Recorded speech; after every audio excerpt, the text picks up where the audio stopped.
High, আমি আবারও চলে এসেছি একটা নতুন ব্লগ নিয়ে। হ্যাঁ, ঠিকই ধরেছেন, এটা সরস্বতী পুজোরই প্যান্ডেল হচ্ছিল।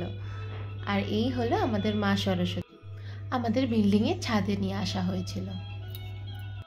আর এই হচ্ছে সেই জায়গা যেখানে আমি গত 14-15 বছর ধরে একইভাবে সরস্বতী পুজো কাটিয়েছি। পার্বতীপুর বিদ্যাপীঠ, হ্যাঁ আমার স্কুল।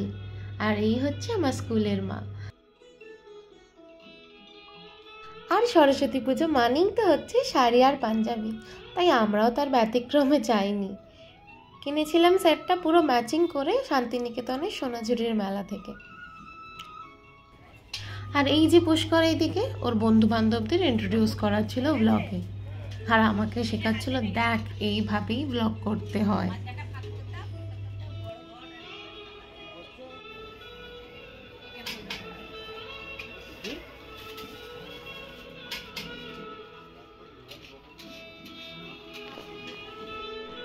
আর এই দিকে আমাদের পুজোর আয়োজন চলছিল।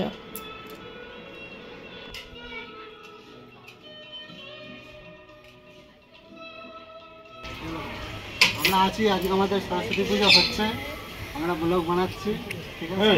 তোমরা সাবস্ক্রাইব করে দিও। অ্যাকাউন্টটা ইনকাম করতে হবে, কিছু করার নেই। অ্যাকাউন্টটা সেট আপ করে নাও। শুনলেনই তো কি বললো, এত ভালো করে বললো, তাহলে আপনারাও একটু সাবস্ক্রাইব করে দিন। আমাদের পুজোর আয়োজন প্রায় শেষের দিকে, এবার বসা হবে পুজোতে। আর একদিকে আমরা কয়েকজন মিলে বসেছিলাম অ্যাকাউন্ট সেট আপ করতে।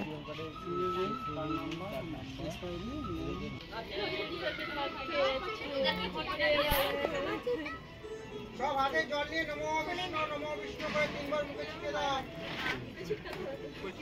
নমো বিষ্ণু, নমো বিষ্ণু, নমো বিষ্ণু।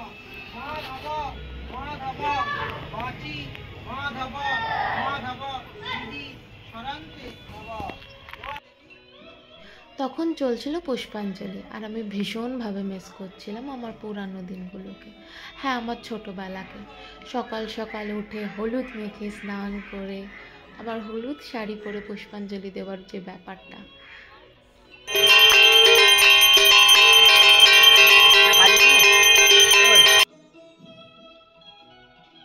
এখানে তৈরি হয়ে গেছে আমাদের খিচুড়ি ভোগ, সঙ্গে ছিল ছাঁচড়া ও বেগুন ভাজা।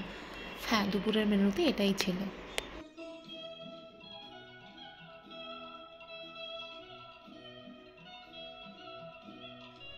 কি ভাবছেন পুজো এখানেই শেষ? আরে না রে না, এখনো অনেক বাকি আছে। কি বুঝতে পারছেন না কেন বলছি এরকম? একটু ধৈর্য ধরুন, জানতে পারবেন।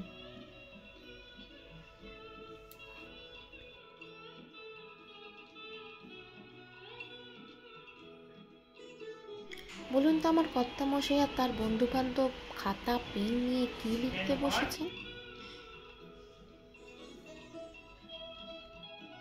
বুঝতে পারলেন না তো ঠিক যে আমি কি বলতে চাইছি?